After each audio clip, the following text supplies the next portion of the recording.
All right, well, welcome to the next installment of the Theology of Everyday Things. This one is Lesson 2, How to Make Cheese Using the Doctrine of Creation. And if you don't remember, we're actually being pretty literal in these titles. This is not an analogy, this is not a metaphor. We are actually going to learn how to make cheese using the Doctrine of Creation, or to use the Doctrine of Creation to improve our cheese making in some uh, specific and significant way. So as a review, what we talked about in the first lesson is that theology is not just about God, but it's about all the things that stem from a God-centered worldview.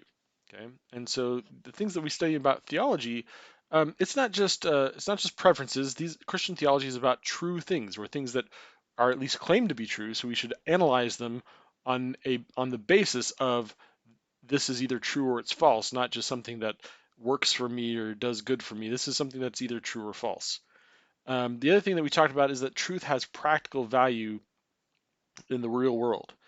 In fact, a funny story about that. A there's a mathematician named Hardy, and he was distraught because a number of his fellow mathematicians uh, were basically during wartime they used their math skills to kill people. Plot trajectories, make bombs, all sorts of things. And so and he was a pacifist, and so he didn't like that. And so what he aimed to do was to create a branch of mathematics that had no practical value whatsoever. That was his goal, was to make mathematics that was only good for mathematics. It wasn't practically useful in any way.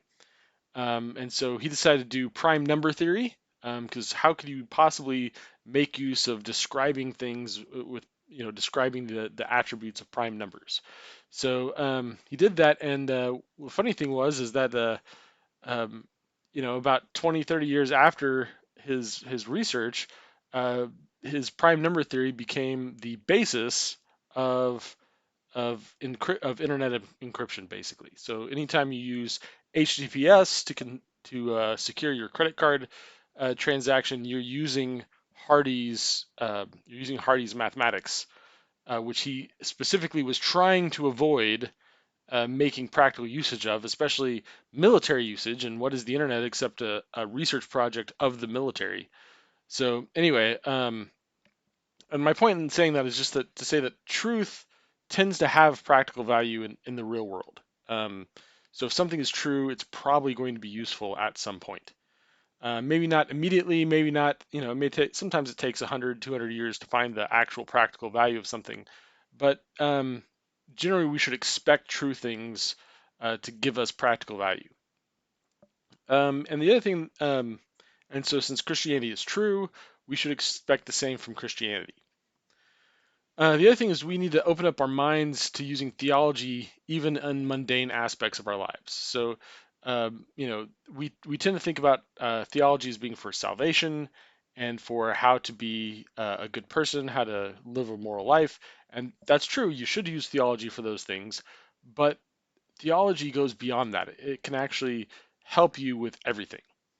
So the goal of these sketches isn't that you're going to just go out and utilize them tomorrow. Although, the one about the doctrine of sin actually had a lot of practical values that you could probably make use of fairly quickly. But that's not the goal. The goal is simply to inspire you to broaden your perspective on how theology can be applied to life. I want to change your imagination so that you can better picture how to incorporate and utilize theology in your everyday life. And so, I don't expect that tomorrow you're going to go out and say, "Oh, this is how I'm going to apply theology in my life." But I do expect that over the long haul, you'll be thinking about how can I apply theology here and here and here and here, and maybe it'll take 1, 2, 5, 10, 20 years to figure it out. But I do imagine that eventually you'll discover the linkages between theology and the things that you do every day. And so the goal of these sketches is just to help you broaden your mind so that you'll at least be thinking in that direction, right? You won't ever discover them if you're not thinking in that direction. But if you do start broadening your imagination, my goal is that eventually that will happen for you. So today we're talking about the doctrine of creation, and kind of the foundation of doctrine of creation is Genesis 1:1 to 2:3, so the creation story.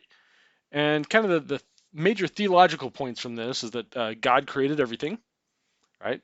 Um, and God said, and God said, and God said. God was the one that did the creating. There was a beginning to creation. There was a there's a point where in the beginning God created the heavens and the earth, right? Another thing is that life is given by God, right? So nothing was alive until God said until God spoke it. And then specifically in humans, God didn't just speak it; He breathed it.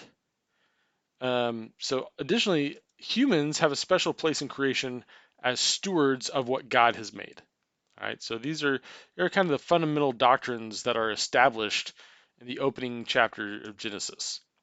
And then if you go all the way to Revelation, you find that there will be an end to the current creation. Everything's going to pass away, and God's going to make all things new. So that's the doctrine of creation in a nutshell. God created everything. There was a beginning. Life comes from God, and humans have a special place as stewards of what God has made, and eventually it's going to come to a close. So that is the doctrine of creation in a nutshell. So what I want to talk about today is applied creation theology. All right. So to understand this, we're going to go turn the clock way back to the 1600s. All right. So what was science like in the 1600s? Well, in the 1600s, spontaneous generation was the primary scientific theory for the origin of life. All right. So this is where you have rotting meat gives rise to flies, dirty towels gives rise to mice, and these ideas were commonly held by most people, but they also represented the science of the time. That is what scientists thought about life at the time. Okay, so because these were observations, these were things that people saw uh, happening. You saw that rotting meat gave rise to flies. That was an empirical observation, and so the scientists of the time thought that was. I think the explanation from Aristotle was that there is heat. There's some sort of an energy or heat from the meat that gives rise to the flies, something like that. So then in came Francesco Redi. Um, he's oftentimes thought of as the first experimental biologist. Um, but what a lot of people don't know is that he actually used his knowledge of theology to make his scientific hypothesis. That's where he got his ideas from, was theology. Right. So he tested it using standard, or what are now considered standard testing techniques. He actually had to invent them. Um, but the way that he formulated his hypothesis was actually taking theology into account. That's how he knew what to go looking for and what to test for. So specifically, he believed that spontaneous generation could not be true because that would violate the doctrine of creation. And so he devised biology experiments that proved that these organisms came from organisms of the same kind and not by spontaneous generation. All right. So if you remember from biology class, he put the little screens over the meat, and that caused the flies to land on the screens and not the meat. So they laid the eggs on the screens, and you could see the flies hatching from the eggs and not from the meat.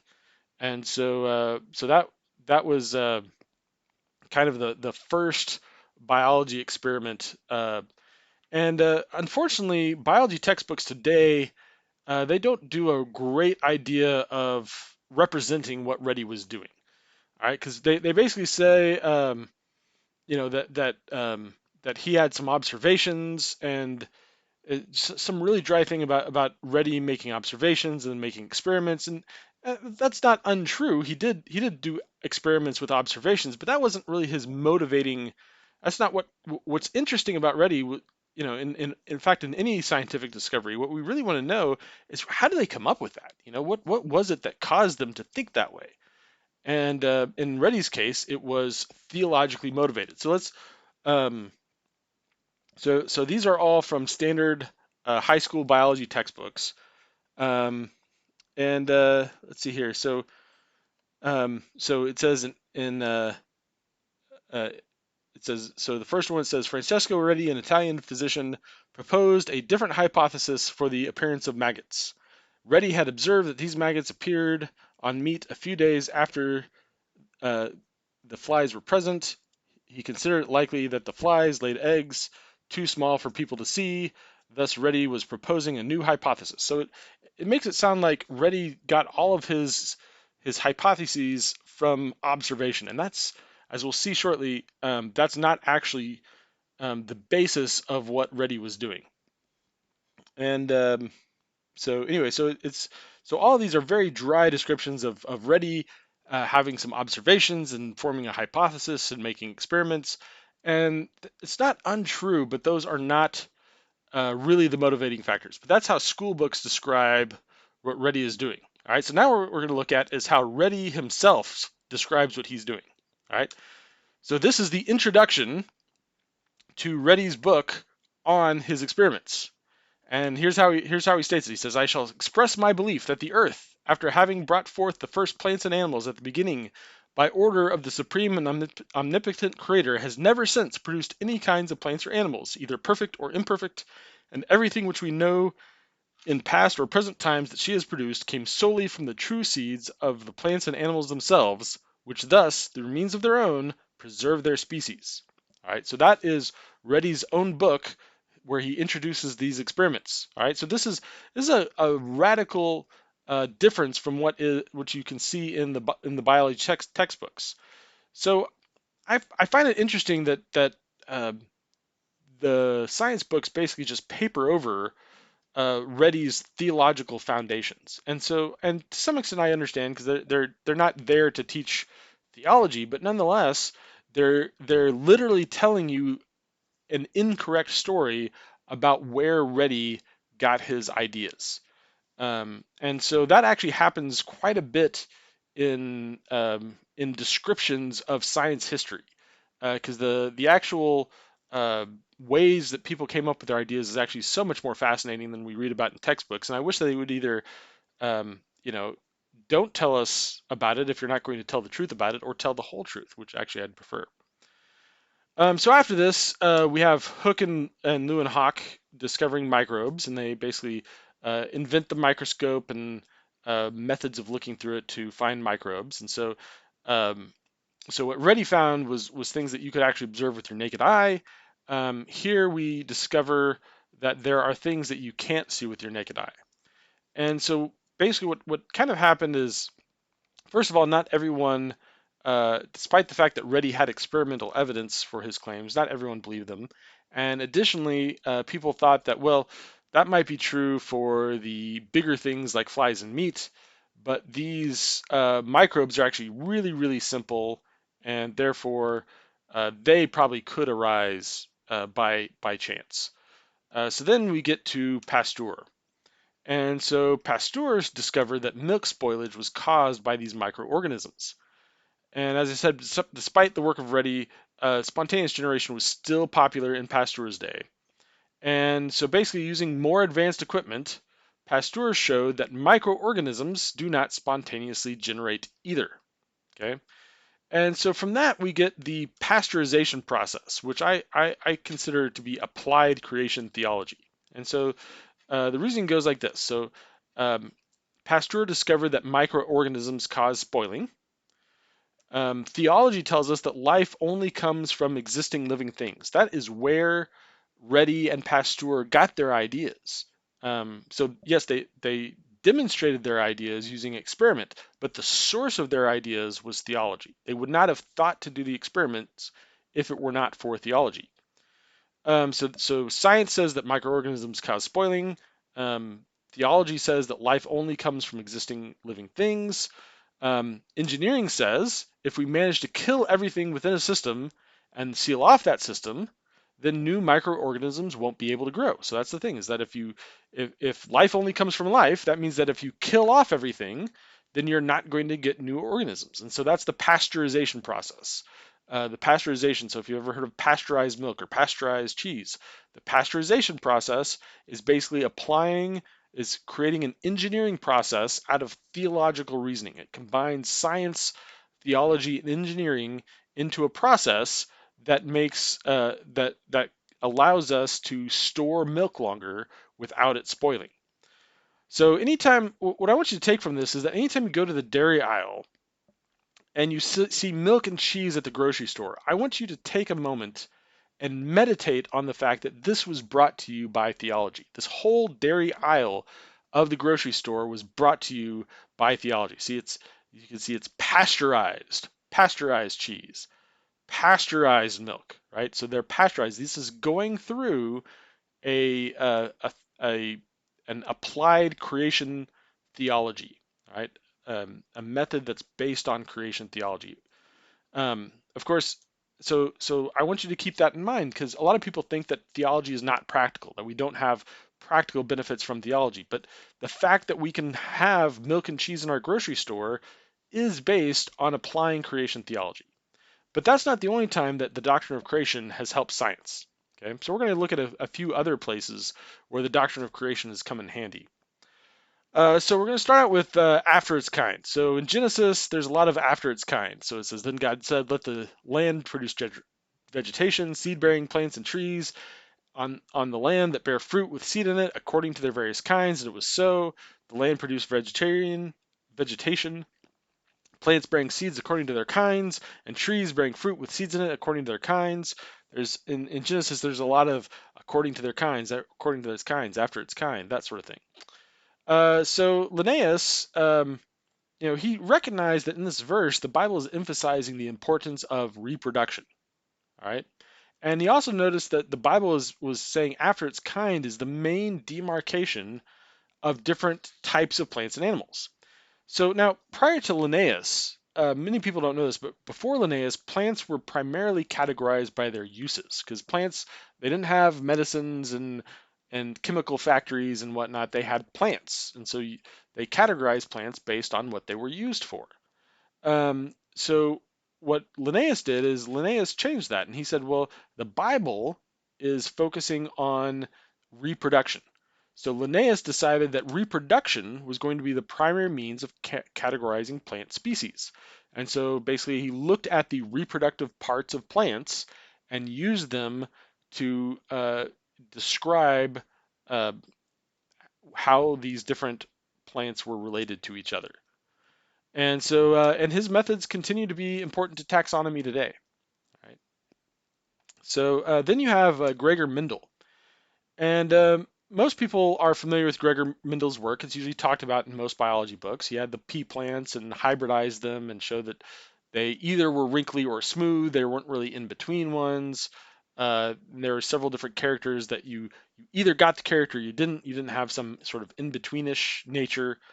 Uh, and these oftentimes get because of it is the foundation of genetics. These sometimes get thought of in evolutionary terms, but actually, few people know that these experiments were actually meant. The whole purpose of the experiment was to demonstrate the doctrine of creation and the limits of evolution. That was actually the point of the experiments. So basically, his idea was that he was going to establish these genes. He called them elementin in the paper. And he was basically indicating that there were fixed ways that organisms could vary. So basically, you say, well, once you find the genes, you can recognize that these genes that are in the population, these are the ways that the organisms can be modified. And if you have a fixed number of ways that an organism can change, well, then you have fixed boundaries for created kinds. And uh, so basically, what he and some other people had discovered is that um, you can morph certain species into each other, right? But the interesting thing is that you can also morph them back, and there's a limit to the amount of variation, right? So because you can morph there and back, that means you haven't really made a permanent modification, that you're still within the bounds of a created kind. So you still have, even though you might have these different species, uh, as far as created kinds go, they're still within the same boundaries. And so I want to, most people have not actually read Gregor Mendel's paper. I did, and I was surprised what I found at the end. And so I'm going to read this to you. I'm going to have to interpret it for you because it's got some got some context that's missing in modern day. But I'll read it to you, then I'll explain it to you. So this is the next to last paragraph, if I remember correctly, of Mendel's paper. It says Gartner was a creation biologist at the time. So it says Gartner, by the results of these transformation experiments, was led to oppose the opinion of those naturalists who dispute the stability of plant species and believe in a continuous evolution of vegetation. He perceives in the complete transformation of one species into another an indubitable proof that species are fixed with limits beyond which they cannot change. Although this opinion cannot be unconditionally accepted, we find on the other hand in Gartner's experiments a noteworthy confirmation of that supposition regarding variability of cultivated plants which has already been expressed. Among the experimental species, the hybrids lost none of their stability after 4 or 5 generations. So basically what he's saying is that Gartner, who was a semi-famous creation biologist of the time, had done these experiments where he transformed uh, organisms from one species into another and back.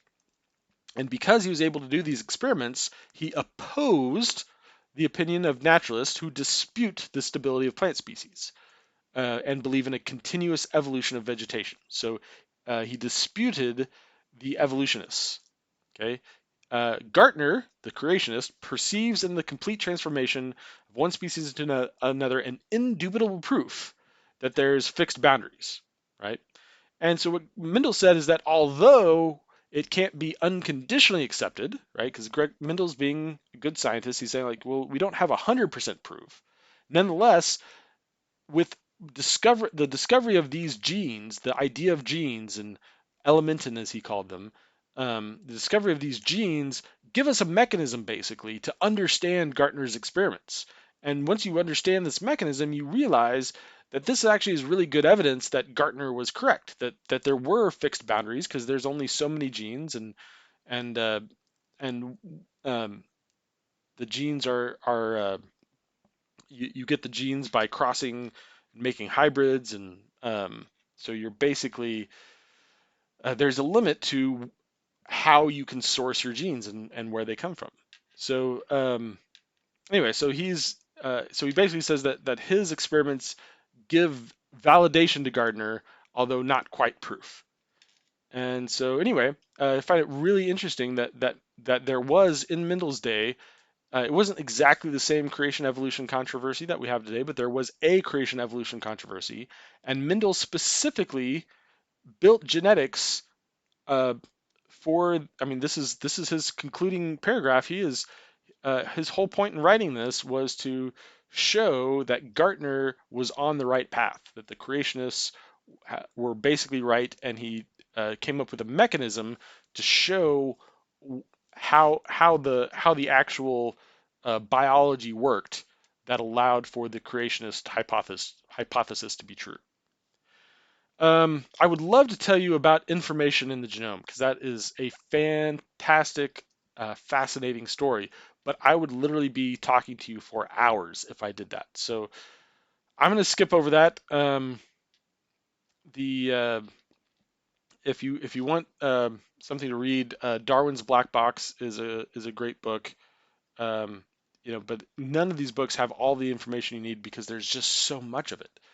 There's been so much that's been discovered about biology over the last 30, 40, 50 years that is so amazing, and it is so in keeping with with our theological tradition. And maybe in another uh, discussion I'll go over some of it, but it's really amazing. Then you have cosmology, right? So cosmology, that's the origin of the universe. And the one thing that's interesting about modern cosmology is that you think about the Big Bang Theory.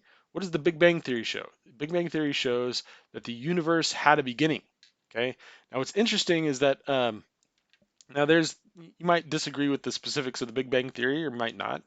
There's a lot still being discussed, but it's actually been shown that um, even with some very loose set of presuppositions, like for almost any notion of physics we can imagine, uh, just looking at the way that the structure of cosmology is today, all of them lead to the universe having a beginning. So even if it's not specifically the Big Bang, if there's some other uh, mechanism, some other event, some other process, pretty much all of them wind up having a beginning. It's almost a physics basically necessitates there being a beginning. Um, and if you've ever taken advanced chemistry, there's a concept called advanced high school chemistry, I should say. There's a concept called Gibbs free energy, and in Gibbs free energy, you basically it basically says that in order for a chemical process to go forward, the entropy of the universe has to increase. Well, if you think about that, well, at some point, the universe had to have really, really low entropy if the only thing that it can do is increase for every chemical reaction. And there's a lot that happen all the time. Um, so this all indicates that the universe had a beginning. And this is how Robert Jastrow puts it. He says, for the scientist who has lived by his faith in the power of reason, the story ends like a bad dream. He has scaled the mountain of ignorance. He's about to conquer the highest peak. As he pulls himself over the final rock, he is greeted by a band of theologians who have been sitting there for centuries. And what most people don't know is that the Big Bang Theory was actually created by a theologian. He's a Catholic priest who was in his internal communications. It looks like he was specifically trying to align cosmology with Genesis. In a paper that he did not publish, he talked about how the Big Bang shows that the universe started in light just as Genesis suggested. His early colleagues say that his goal uh, was to make cosmology and theology work together. So really, the number one theory in cosmology today was actually based on theological ideas. The other thing that's interesting though is that as I said, in Gibbs free energy you have the decay of the universe. So not only do you have a beginning, you recognize that there's a decay, and this is actually pointed to in the Bible as well. I think it was ignored because it used to be thought that the universe didn't decay, and so people didn't like to think about this because it they didn't recognize that the Bible was actually correct. But in Psalm 102, it says, "In the beginning, you, meaning God, laid out the foundations of the earth, and the heavens are the work of your hands. They will perish, but you will remain. They will all wear out like a garment." Okay, so those are. So it said the universe is going to wear out like a garment. So this is back in the day when they thought that the stars were perfect and immutable, and Psalmist is saying, no, the stars, the universe is going to wear out just like everything else. All of it's going to wear out like a garment. And that's what the second law of thermodynamics says. It says that the total entropy of a system can never decrease. So we are always getting more worn out, and the universe is getting more worn out. It will perish, but God will remain. All right, and so that's why God is making all things new, because the way that the universe is designed right now is everything wears out. So if this stuff has been interesting to you, here's some further reading that I'd suggest for you. Let's see here. Darwin's Black Box is a classic. Signature in the Cell. I forgot to mention that when we were talking about information in the genome. That is absolutely fantastic. It shows uh, that the information system that we see in every cell points to a designer. The Mysteries of Life's Origin kind of comes at the same idea, but from a chemistry perspective. The Privileged Planet is kind of a more general integration of science and theology, and showing that the universe was actually designed for scientific exploration. Science in the Mind of the Maker is about math and uh, and theology, and it's a really great book. The Riot and the Dance. If you like nature films, let me suggest to you The Riot and the Dance. It's a great nature film that integrates theology into what it's doing. The book Stealing from God by Frank Turek is a good discussion of a lot of these issues. If you don't understand the title is about uh, basically atheists oftentimes try to make cases against Christianity, but they actually um, unintentionally import Christian ideas in order to do so. And so, anyway, it's a really good look at how a lot of the arguments against Christianity actually require assuming Christianity in order to make their case. The last one on here, Naturalism and its Alternatives and Scientific Methodologies. This is a compendium of papers that I helped put together, and basically the idea was that you know there's oftentimes an assumption of naturalism when doing science, and a lot of people have complained about that. I'm kind of a put up or shut up type of a guy. So what I want to do is see if we could have kind of a convention and talk about uh, what would a replacement look like? What would it look like if you did science without naturalism? How would you have what would the methodology look like? And so that's where naturalism, its alternatives, and scientific methodologies came from. Uh, there were papers from all sorts of fields, from uh, uh, computer science, uh, economics, biology, linguistics, all sorts of areas where uh, people said, okay, here is what uh, our science looks like if you remove the assumption of naturalism. And anyway, I highly recommend it. It was it, it was a labor of love, and but it is technical. So if you have to be really interested in the technical parts to enjoy the book, because they are technical papers. So anyway, so that's my talk for today. So our previous talk was how to cut a cake using the doctrine of sin. Uh, this talk is how to make cheese using the doctrine of creation. And next up, we're going to learn how to build artificial intelligence using the doctrine of man. So I hope you are enjoying the series, and I hope you join us for the next one.